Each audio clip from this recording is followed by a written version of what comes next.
My name is Morgan. I'm in my mid-30s now, and for most of my adult life, I've worked in a field that looks ordinary from the outside: strategic consulting, spreadsheets, contracts, long hours, quiet wins. I live a calm life in a busy city, and if you met me briefly, you might describe me as composed, practical, maybe even a little reserved.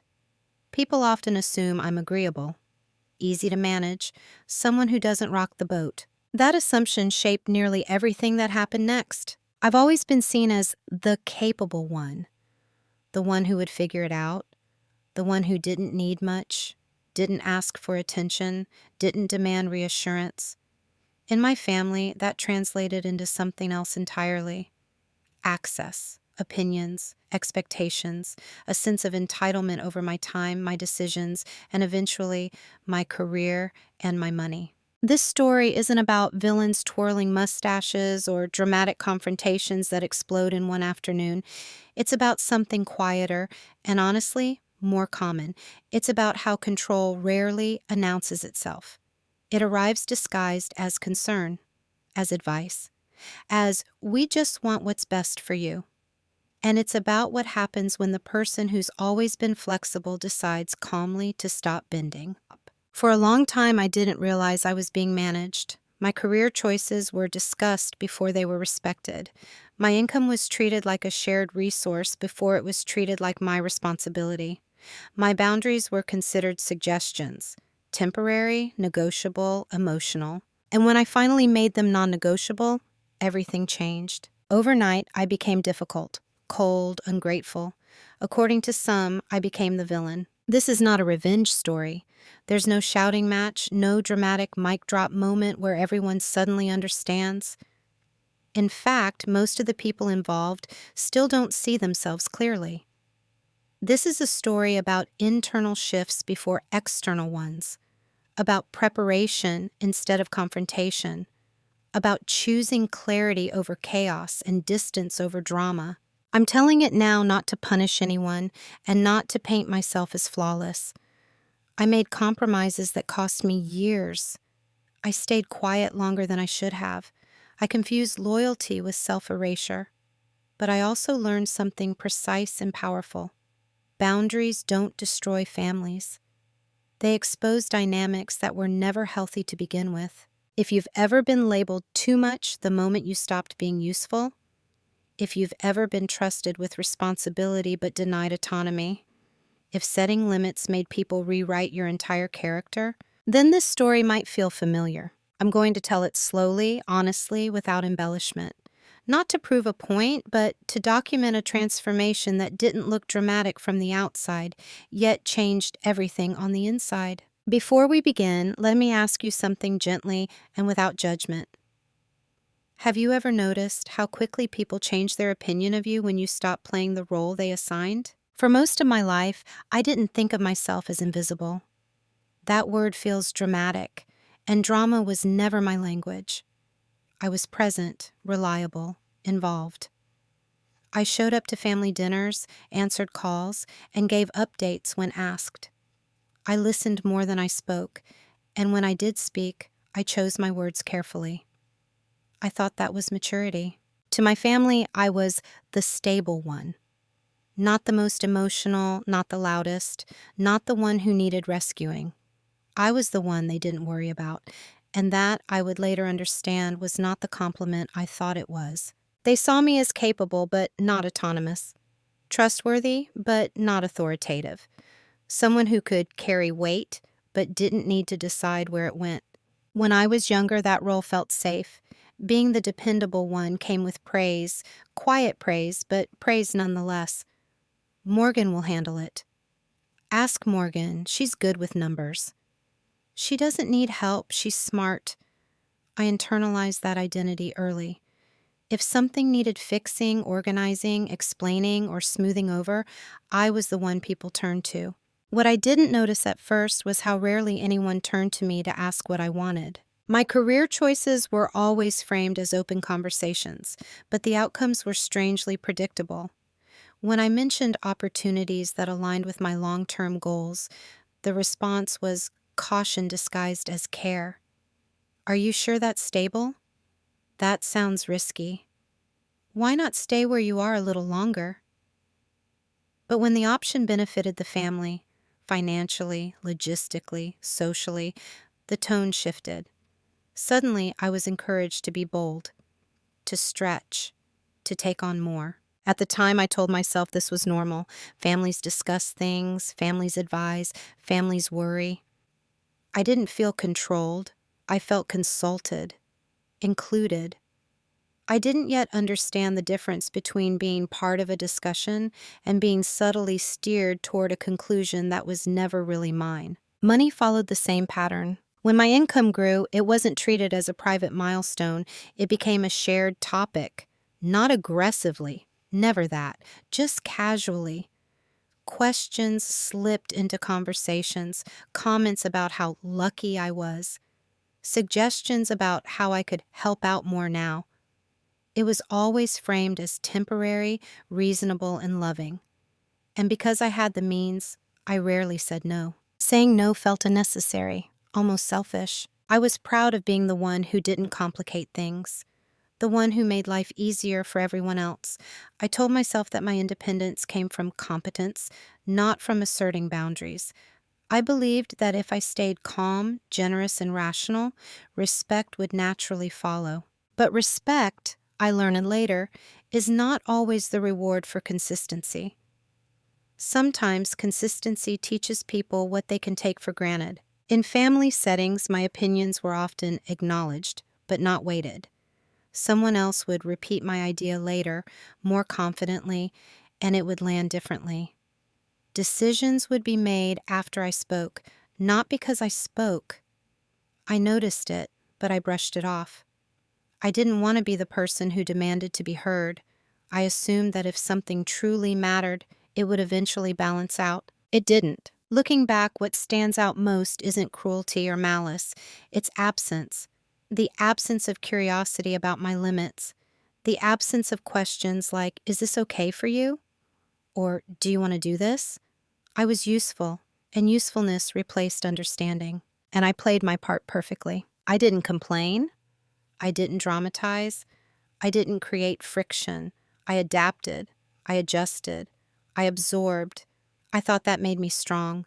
In many ways, it did, but it also made me predictable. And predictable people are easy to manage. At that stage, I still believed that my value came from being reasonable, from being the calm one, from not needing too much. I didn't realize that I had slowly trained the people closest to me to see my silence as consent and my flexibility as obligation. That was who I was to them. Not weak, not powerless, just available. And at the time, I didn't yet know how dangerous that could be. The first time I felt something was wrong, it didn't arrive as anger. It came as confusion. It was a small moment, the kind of moment people forget within hours. I didn't forget it. I had just been offered a new contract, one that would shift my career in a meaningful way. More autonomy, higher pay, and a clear path toward the kind of independence I'd been quietly building toward for years. I didn't announce it. I mentioned it casually, the way I always did, over a weekend call with my family. I expected questions, maybe even hesitation. What I didn't expect was how quickly the conversation moved away from me. Instead of asking how I felt about the opportunity, the discussion turned into logistics. What would mean for family schedules? How flexible my time would still be. Whether I'd still be around if something came up. The tone was calm, even warm, but the focus had shifted. My career decision had become a variable in someone else's equation. At one point, someone said, "Well, as long as it doesn't change too much." It was said lightly, almost joking. I laughed, because that's what I always did when something felt slightly off, but not serious enough to challenge. But inside, something paused, just for a second.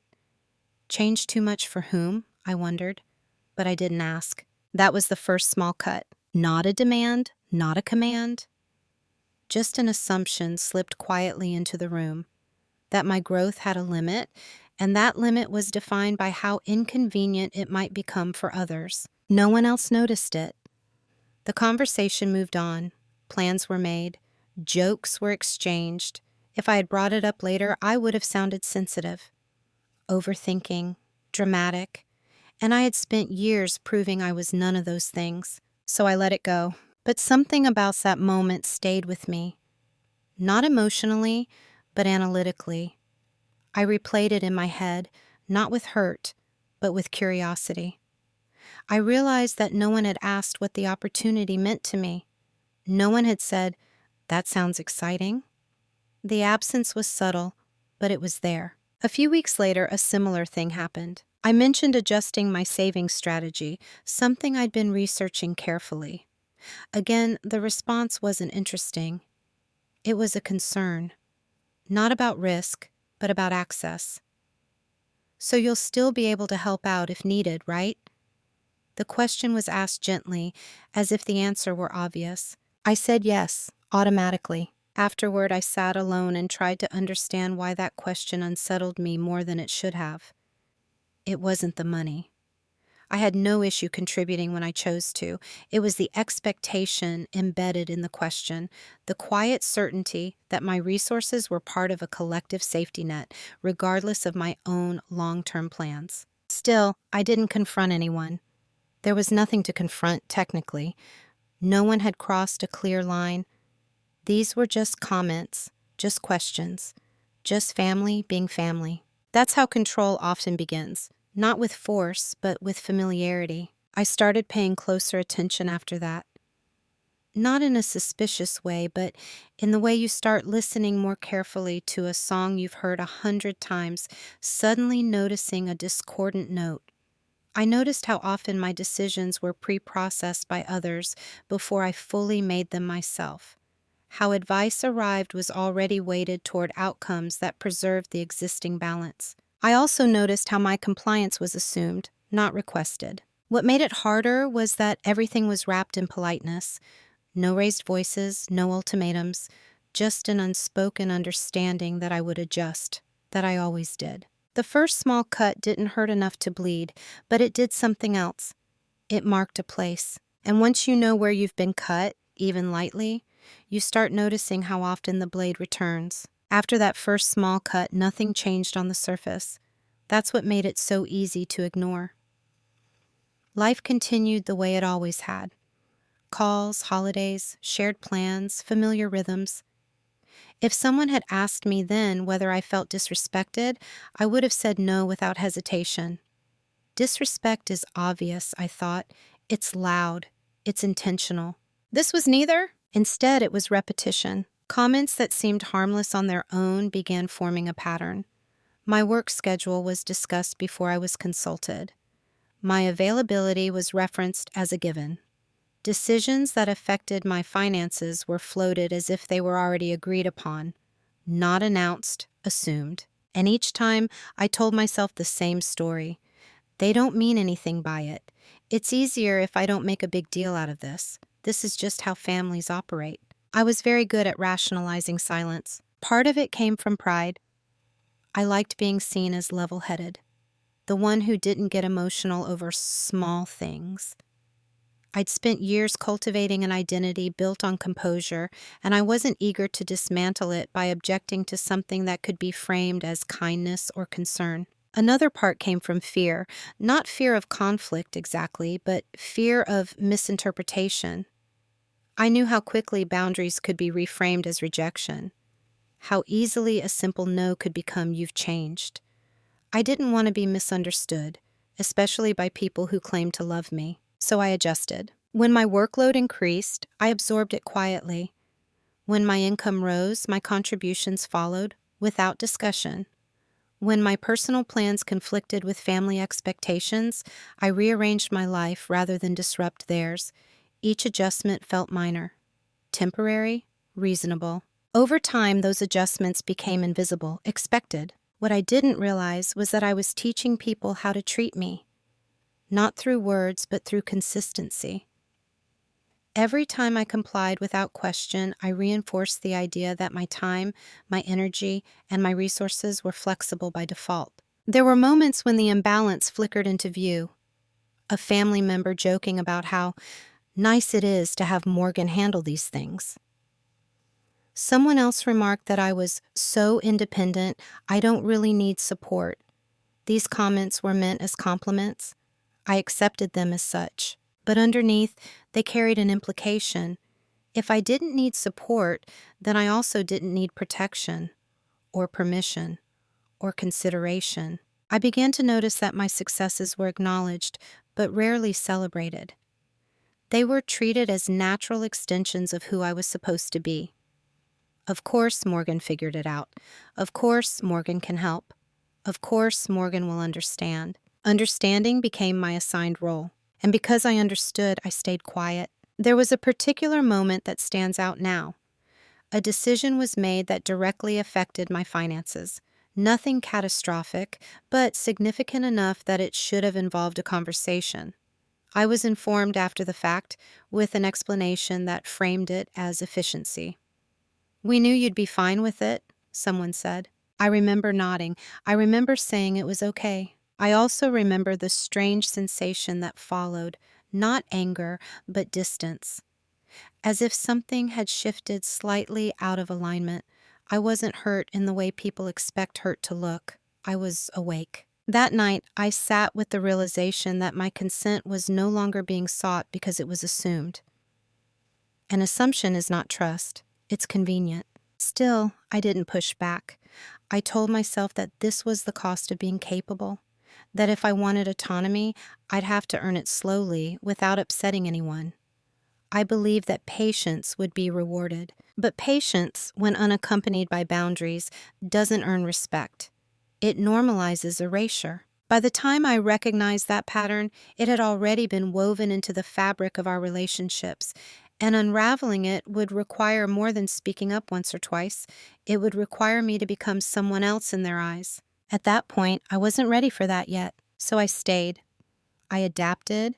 I normalized what should never have been normal. And in doing so, I delayed the moment that would eventually change everything. It took time before I understood that what I was experiencing wasn't just a series of small misunderstandings. It was a role, one that had been quietly assigned to me and reinforced over the years. I was the reliable one, the rational one, the one who didn't need much, didn't complain, didn't complicate things. In family conversations, that role was so established that it no longer needed to be named. It operated on autopilot. When something needed handling, I was looped in, not to decide, but to execute. When emotions ran high, I was expected to stay calm. When resources were needed, my contribution was implied. I wasn't asked because asking suggested the possibility of refusal. And refusal wasn't part of the character I'd been given. At first, I thought the role existed because I was good at it, because I was capable, because I had chosen it. But roles that begin as choices can slowly harden into expectations. And expectations, once entrenched, don't adapt easily when the person inside them begins to change. I started noticing how differently I was treated compared to others in the family.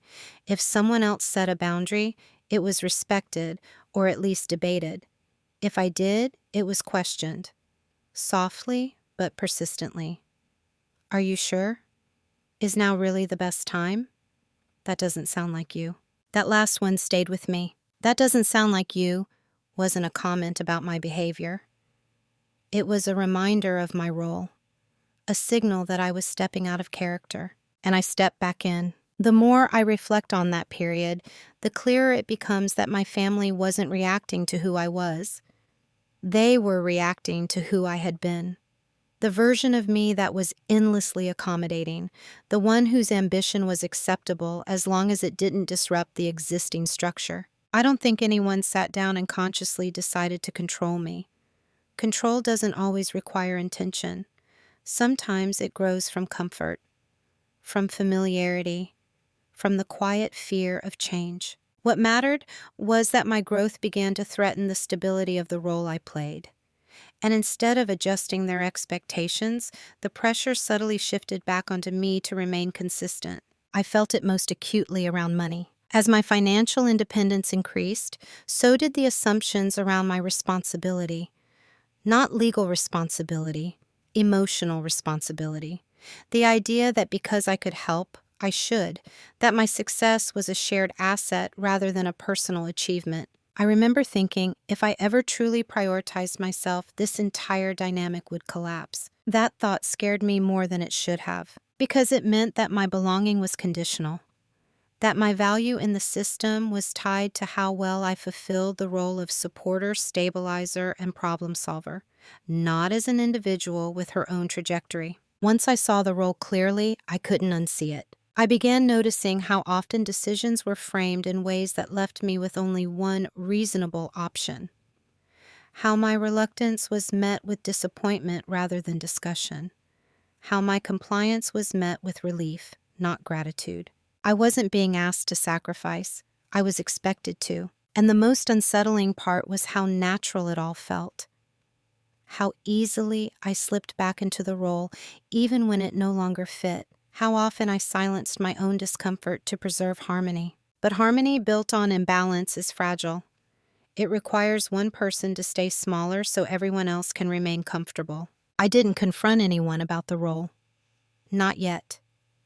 Naming it would have required me to challenge years of shared assumptions. Instead, I observed. I listened. I started asking myself different questions. Not, how do I keep this peaceful? But, what does this cost me? That question lingered. And slowly, quietly, something in me began to shift. The shift didn't happen during an argument. There was no confrontation, no raised voice, no dramatic line in the sand. In fact, if anyone had been watching closely that day, they would have seen nothing unusual at all. It happened on a quiet afternoon, alone. I had taken the day off work. Not for rest, but for thinking. My calendar was empty. My phone was on silent. And for the first time in a long while, there was no immediate demand on my attention. No one needed anything. No one was waiting for a response. I sat at my kitchen table with a cup of coffee that went cold while I stared at a page in my notebook. It wasn't filled with feelings, it was filled with facts. Dates, numbers, patterns. Things I had been tracking without fully admitting why. How often I contributed financially. How often were my plans adjusted at the last minute. How frequently were my career decisions discussed around me instead of with me. Seeing it all laid out stripped it of ambiguity. This wasn't sensitivity, it wasn't imagination, it was structured. And in that stillness, I realized something that felt both obvious and unsettling. No one in my family actually knew where my boundaries were because I had never truly enforced them. I had communicated preferences. I had expressed hesitation, but I had rarely followed those signals with action. I had allowed discomfort to be negotiated away. I had let guilt rewrite my intentions. I had chosen ease over alignment. That realization didn't make me angry. It made it clear. For the first time, I stopped asking, why are they like this? And started asking, why have I allowed this version of myself to persist? The answer wasn't flattering, but it was honest. I had equated being loved with being needed. I had confused loyalty with availability. I had believed that my value increased the more I absorbed. That day, something loosened its grip on me. Not resentment, attachment. The attachment to being seen as good, easy, and understanding. The attachment to the version of myself that survived by accommodating rather than choosing. I didn't decide to confront anyone. I didn't decide to leave. I didn't even decide to change anything immediately. What I decided was simpler and far more powerful. I decided to stop explaining myself in advance. No more preemptive justifications. No more softening my needs so they would be easier to accept. No more offering reasons that invited debate. I wasn't going to announce a transformation. I was going to let my actions do the talking. That was the day my silence changed texture. Before, my silence had been passive. It had been avoidance. Now it has become deliberate, observant, intentional. I stopped filling every pause. I stopped volunteering solutions before problems were fully formed. I started letting questions hang unanswered until I was ready to respond.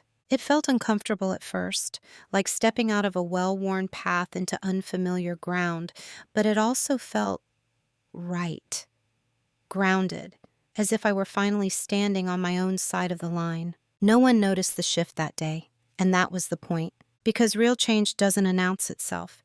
It gathers quietly. It watches, it prepares, and from that moment on, I was no longer waiting to be treated differently. I was deciding how much access anyone had to me, one choice at a time. After that day, nothing changed immediately, and everything did. On the surface, I was still the same person. I answered messages. I showed up when I said I would. I remained polite, composed, and cooperative. Anyone looking from the outside would have seen continuity, not rebellion. But internally, my silence had shifted from reflex to strategy. I stopped responding instantly, not to punish anyone, but to give myself space to think. I stopped agreeing in the moment and checking in with myself later. Instead, I checked in first. If I needed time, I took it. If I didn't want to engage, I didn't explain why. This was new territory for me. For years, I had believed that responsiveness equaled respect, that availability equaled care. Now I was learning that constant access actually diluted both. The first few times I paused instead of replying, I noticed subtle reactions.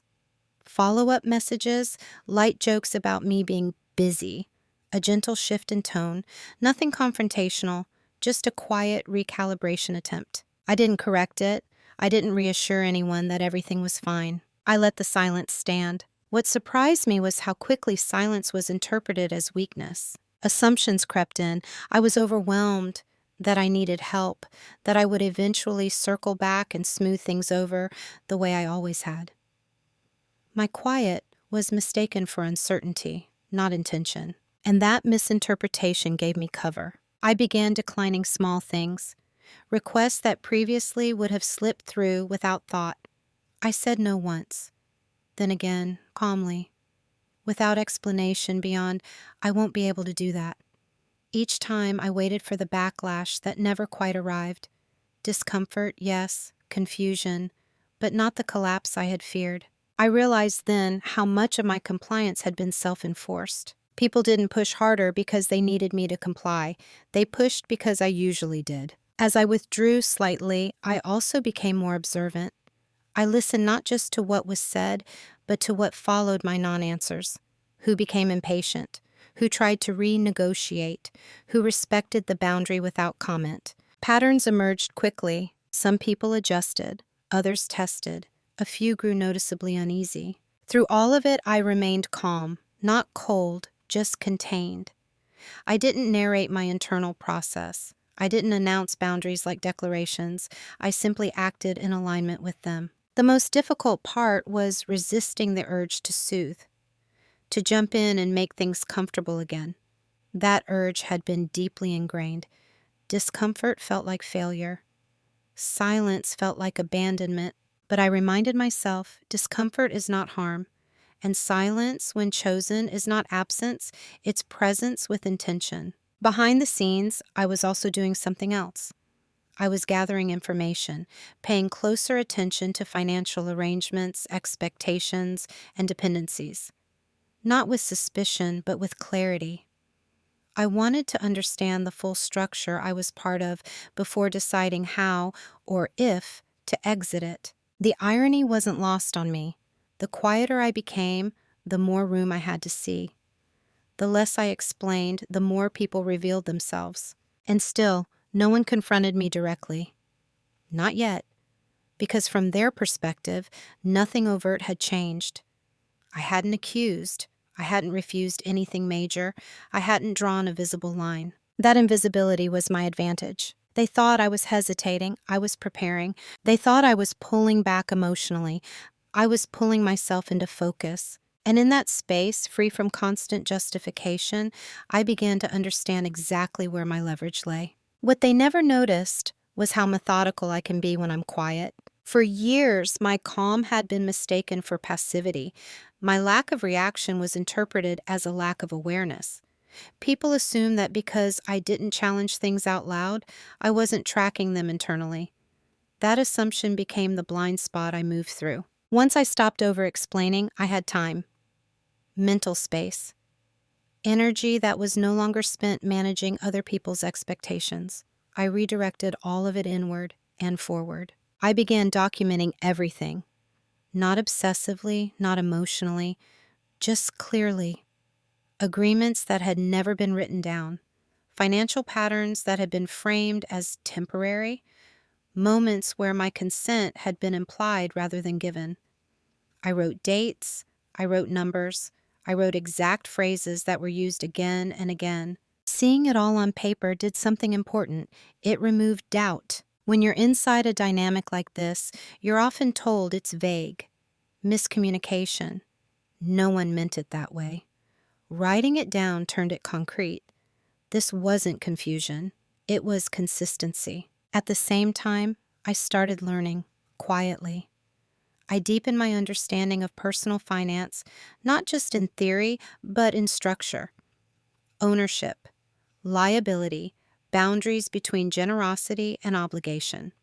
I reviewed contracts I had signed too quickly in the past, trusting context instead of clarity. I also learned the language of limits, not emotional limits, legal and procedural ones. What I was responsible for, what I wasn't. What could be disentangled cleanly, and what would require time. No one noticed any of this because I didn't change how I spoke. I didn't drop hints. I didn't test reactions with hypothetical scenarios. I kept things neutral, pleasant, almost boring. From the outside, it looked like I had settled back into my role. That was the mistake. Behind the scenes, I was repositioning myself, slowly shifting dependencies so they no longer ran through me, redirecting resources so they were clearly mine, making sure that if and when I stepped back fully, nothing would collapse. Not because I stayed, but because I had prepared. There was no thrill in this phase, no sense of victory. If anything, it felt sobering.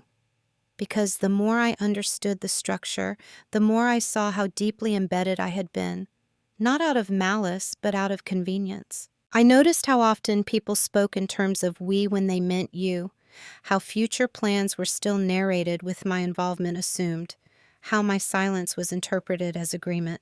I let it be. Not because I agreed, but because interrupting prematurely would only trigger defensiveness.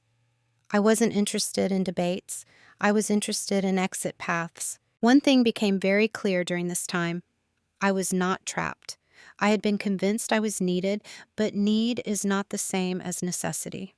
The systems around me had alternatives. They just hadn't been forced to use them yet. That knowledge changed how I carried myself. I became lighter, less reactive. When you know you have options, urgency dissolves. They never noticed the way I stopped centering myself in their long-term narratives, how I no longer correct assumptions, how I let people plan without me, and watched how often those plans still relied on my invisible participation.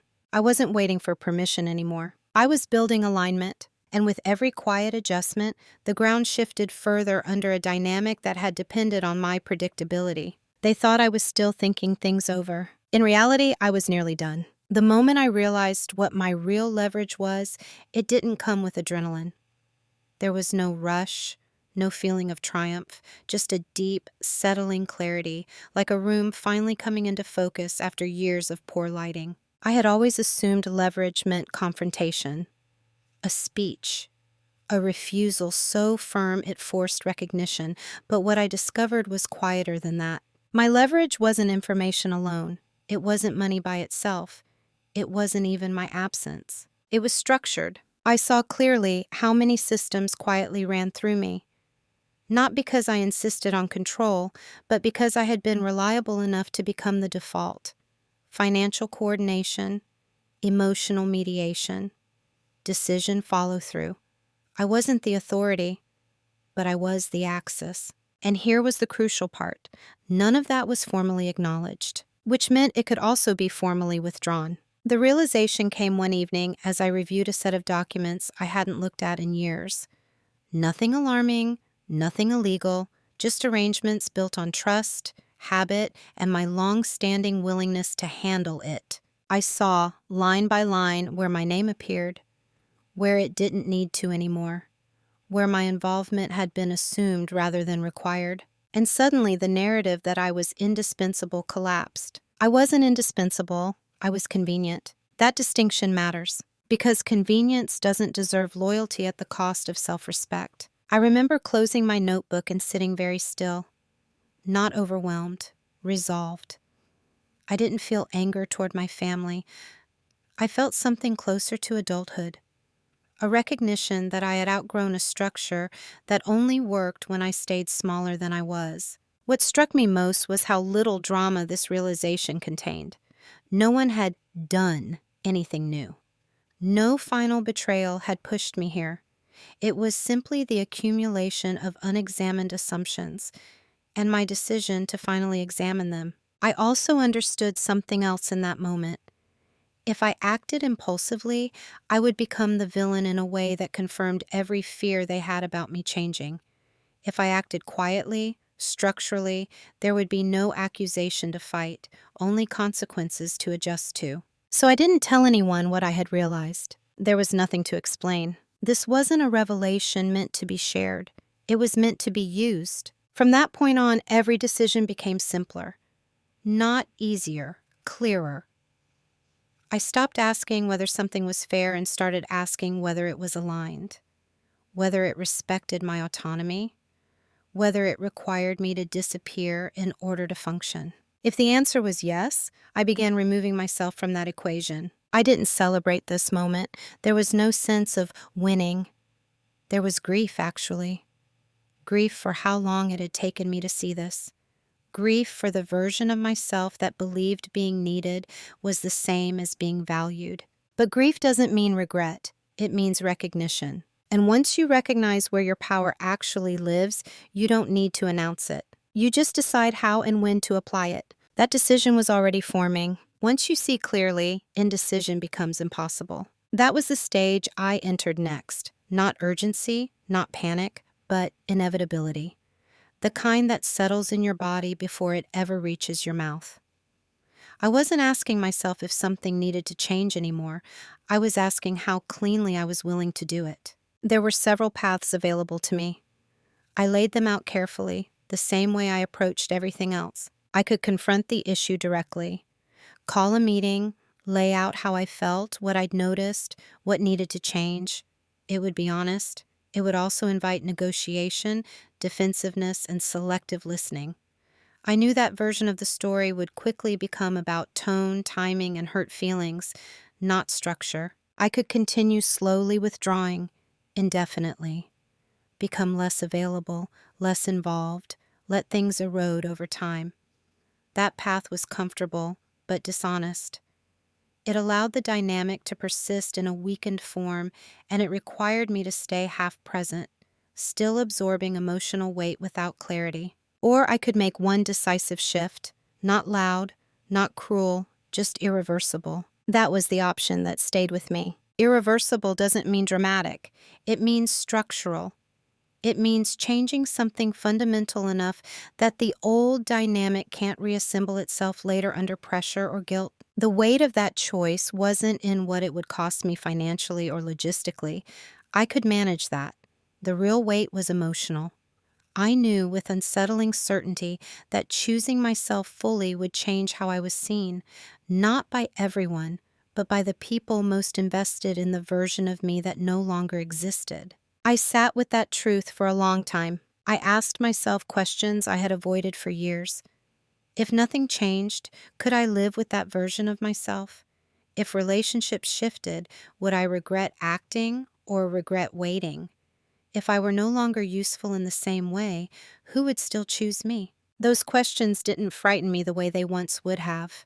They clarified things. I realized that I had already paid the cost of staying, quietly, over time, through delayed plans, muted ambition, and the constant internal negotiation of whether I was allowed to want more. The cost of leaving was simply more visible. And visibility, I understood now, was something I could tolerate. The decision I made wasn't fueled by resentment, it was fueled by alignment. I wanted my life to reflect my values, not my conditioning. I wanted my work, my money, and my time to exist in the same moral framework. Chosen, not assumed. So I chose the option that didn't require anyone's permission. I chose to change the structure, not in one sweeping move, but in a sequence that would quietly lock into place. Once started, it couldn't be undone, not without explicit conversations that would force reality into the open. That was important, because I wasn't interested in being misunderstood quietly anymore. If people wanted access, they would have to ask. If they wanted support, they would have to acknowledge boundaries. If they wanted the old version of me, they would have to confront the fact that she was gone. I didn't tell anyone I had reached a decision. I didn't owe them a countdown. The shift had already begun, and soon the effects would start to surface, whether anyone understood them or not. Once the decision was made, everything slowed down, not because there was hesitation, but because precision requires patience. I didn't announce changes. I didn't hint at them either. I simply began executing one quiet step at a time. Each move was small enough to seem inconsequential on its own, but together they altered the foundation beneath the dynamic I had lived in for years. The first changes were administrative, boring, invisible. I separated what had been blended out of convenience: accounts, responsibilities, points of access. Things that had once felt communal were returned to their proper owners, not aggressively, just correctly. I reviewed agreements I had inherited rather than chosen. Some were ended politely, others were allowed to expire without renewal. No explanations beyond what was necessary, no emotional framing, just professionalism. At the same time, I began reallocating my time. I stopped being available by default.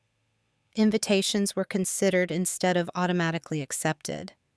Requests were weighed against my actual capacity, not my perceived role. If something didn't align, I declined, briefly, calmly, without justification.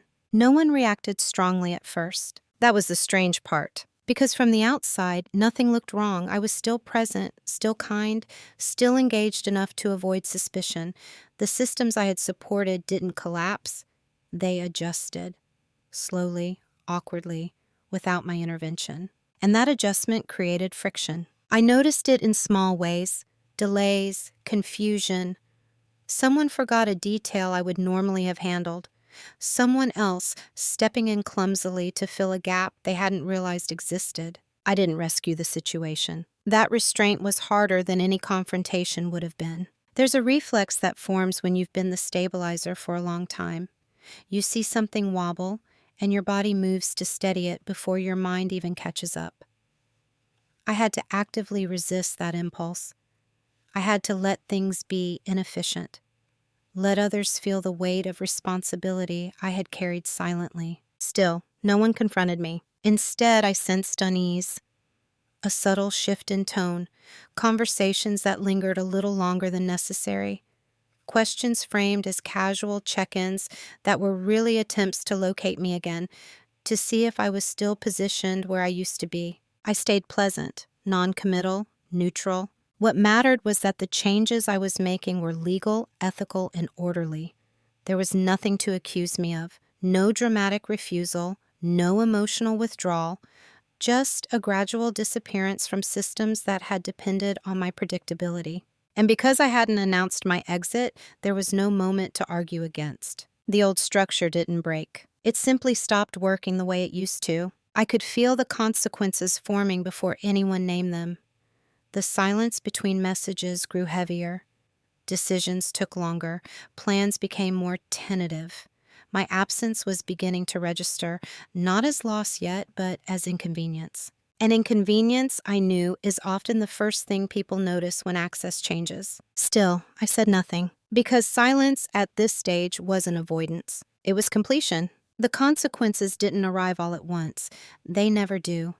They crept in quietly, the way fog rolls over a city, slow enough that no one panics, but steady enough that visibility changes before anyone realizes it has. At first, it showed up as confusion. Someone would call, asking a question I used to answer automatically.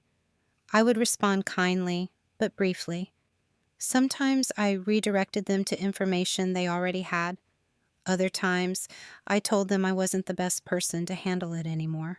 There was always a pause after that. Not anger, not an accusation, just a moment where the old map no longer matched the terrain. I could feel people recalculating in real time, trying to understand where I now fit, or whether I still did. What struck me most was how often the inconvenience was framed as a surprise. "Oh, I thought you were taking care of that. I didn't realize you weren't involved anymore. When did this change?" I never answered that last question directly, because the truth was it hadn't changed suddenly. It had only become visible. As my quiet withdrawals accumulated, the system began to strain. Not enough to collapse, but enough to be felt. Things took longer. Decisions required effort. Emotional labor had to be shared instead of funneled toward me. And for the first time, people experienced what I had been managing privately for years. There was a subtle shift in tone during conversations, less certainty, more checking, a few carefully worded comments about how things felt different lately. I listened. I acknowledged. I didn't explain. Explaining would have reopened the negotiation. What fascinated me was how quickly my boundaries were interpreted as distance rather than definition. It wasn't, "Morgan is choosing differently." It was, "Morgan is pulling away." That framing revealed more than any argument could have. I realized then that my presence had been interpreted less as participation and more as infrastructure. I wasn't just part of the family system, I had been supporting it. And now that support was gone? Still, no one confronted me directly. Instead, there were indirect signals, requests disguised as nostalgia, reminders of how things used to be, gentle guilt wrapped in concern. I met all of it with the same calm consistency. "I'm not able to do that. That doesn't work for me anymore. I'll need you to handle that." No defensiveness, no edge, just a fact. The more I stayed grounded, the harder it became for anyone to paint me as unreasonable. Frustration had nowhere to land. There was no emotional hook to grab onto. But I could sense something else beginning to form beneath the surface. Loss, not a dramatic loss, not grief. The quieter kind, the realization that access had changed and might not be restored. And loss, unlike inconvenience, demands explanation. I knew then that the next phase wouldn't stay silent for long. Because when people begin to feel the absence of what they once relied on, they don't ask what changed. They ask why. The shift from confusion to panic was subtle but unmistakable. At first, people tried to compensate. They reorganized, delegated differently, filled gaps with effort instead of assumption. But effort is heavier than habit, and over time, the weight became noticeable. That's when the tone changed. Conversations that had once been casual grew urgent, questions came faster. Follow-ups appeared where none had existed before. There was a new edge beneath the politeness, a sense that something was slipping, and no one was quite sure how to stop it. I began receiving messages that weren't really about logistics anymore. They were emotional probes. "Are you okay? You seem distant lately. I feel like we don't talk the way we used to." Each one carried the same underlying question: can we go back? What they didn't ask, and what mattered most, was whether I was better this way. By then, the structure had already changed. The arrangements I had quietly untangled were no longer reversible with a conversation. Time had passed. Responsibilities had shifted. Financial boundaries had been redrawn cleanly and correctly. There was no switch to flip. That's when the regret surfaced. Not reflective regret, but reactive. The kind that appears only after consequences arrive. People began revisiting old moments, reinterpreting them with new urgency. Comments were reframed as jokes. Assumptions were rewritten as misunderstandings. "If we'd known you felt this way, you should have said something sooner. We didn't realize it mattered that much to you." I listened to all of it without interruption. Not because I agreed, but because I understood something they didn't yet see. This wasn't about what I felt. It was about what I did. I hadn't acted out of emotion. I had acted out of alignment. And alignment doesn't reverse itself to preserve comfort. What struck me most was how quickly the narrative shifted from shared responsibility to personal surprise. as if the dynamic had existed in a vacuum, untouched by years of reinforcement, as if my silence had erased the context rather than reflected it. Still, I didn't argue. There was no point in debating history when the present had already changed. A few attempts were made to fix things. Offers of compromise that would have sounded generous months earlier, suggestions that I take on some responsibilities again, just enough to restore balance. But balance, I had learned, is not the same as fairness. By then, I could feel how settled I was in my decision. There was no inner debate left, no lingering guilt, just a steady sense of rightness.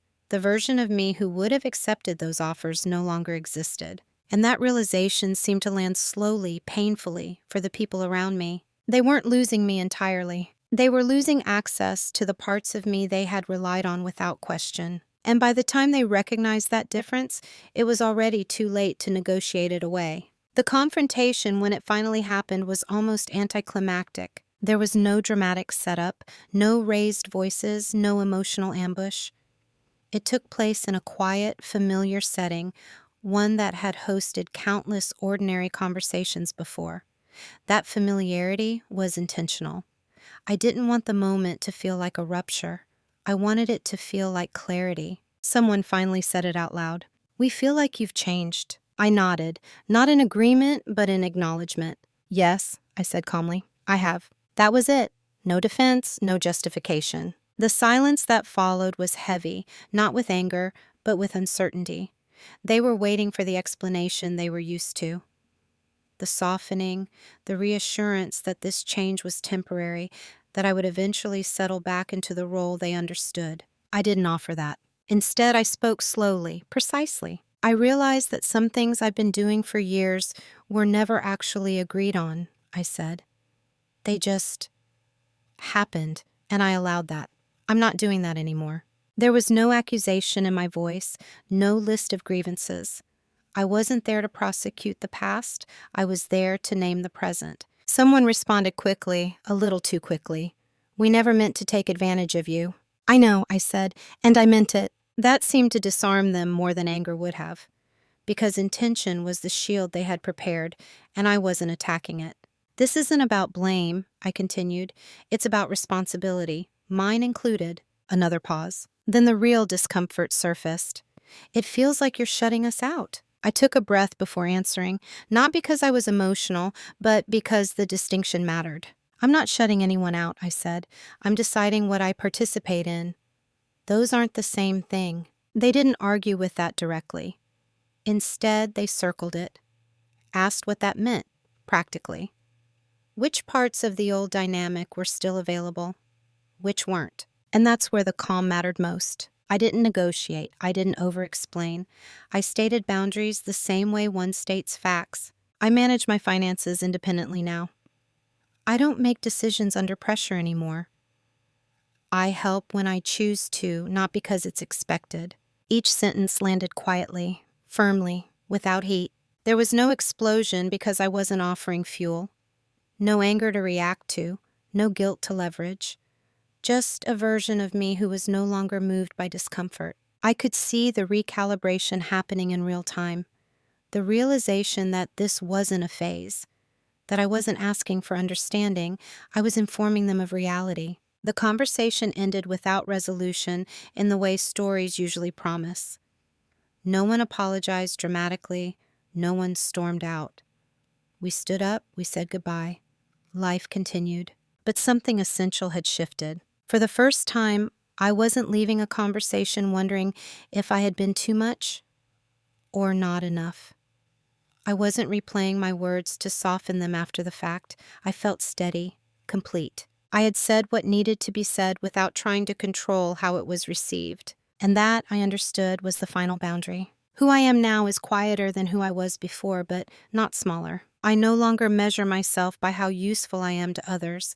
That shift alone changed everything. My days feel more deliberate, my choices less reactive. I still care deeply, I still show up, but I do so from a place of intention, not obligation. The most noticeable change is internal. I don't scan conversations for hidden expectations anymore. I don't preemptively manage other people's emotions. If something matters to me, I say so. If it doesn't, I let it pass without explanation. That kind of clarity used to feel dangerous. Now it feels like relief. My relationships are fewer, but they're cleaner. There's less confusion, less resentment simmering under politeness. The people who remain in my life engage with me as a person, not a function. They ask instead of assuming. They listen instead of leaning. And the ones who couldn't adjust, they drifted, not with drama, not with slammed doors, just a gradual widening of space where closeness used to be. At first, that space felt like a loss. Now it feels like accuracy. I've learned that not every relationship ends because of conflict. Some end because the version of you that sustained them no longer exists.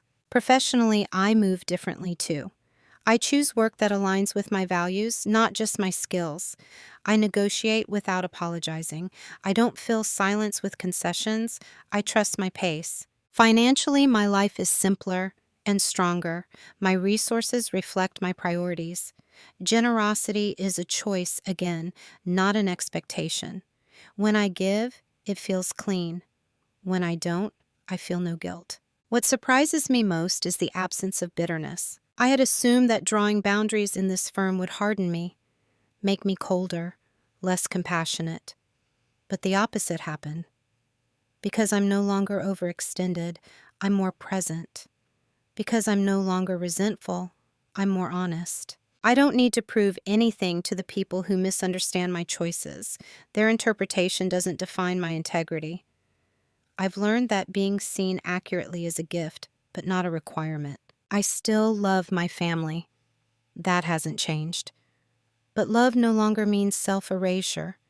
It no longer means absorbing the imbalance in silence. It means showing up as myself consistently and letting others decide how they relate to that. There are days when I miss the ease of being automatically accepted, but I don't miss the cost. Because the peace I live with now, the quiet confidence of knowing where I end and others begin, is something I wouldn't trade back for familiarity. This is who I am now. Not hardened, not distant, just defined. There's a moral to this story, but it isn't the kind that fits neatly into a sentence or a slogan. It's not cut people off or always put yourself first.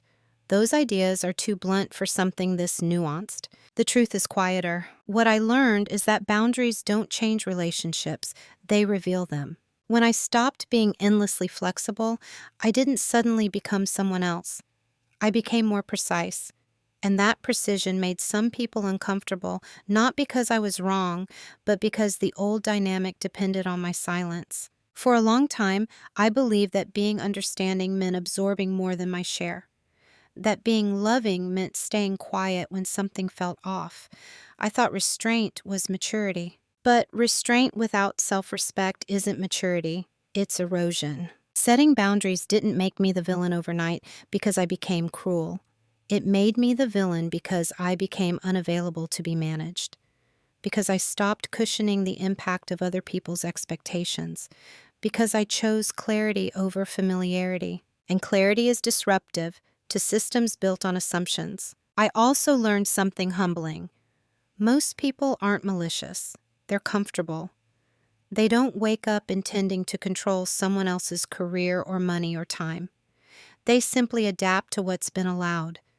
And when that allowance ends, they feel wronged, even if nothing was ever promised. That doesn't make them evil. But it doesn't make the dynamic healthy either. I don't regret the way I handled this, not because it was perfect, but because it was honest. I didn't shout. I didn't humiliate anyone. I didn't rewrite history to make myself a hero. I changed my behavior, accepted the consequences, and let others do the same. That's what quiet dominance looks like. Not overpowering others, but refusing to abandon yourself. If you're listening to this and recognizing pieces of your own life, I want to say this gently. You don't need a dramatic breaking point to choose yourself. You don't need permission. You don't need everyone to understand. You only need to decide whether the life you're maintaining is costing you more than you're willing to keep paying. Sometimes the moment you stop over-explaining is the moment your real life begins. I'm curious, and I mean this sincerely, not rhetorically. Have you ever set a boundary that made people see you differently? And if so, what did it reveal about the role you were playing before? If you feel comfortable sharing, I'd love to read your story in the comments.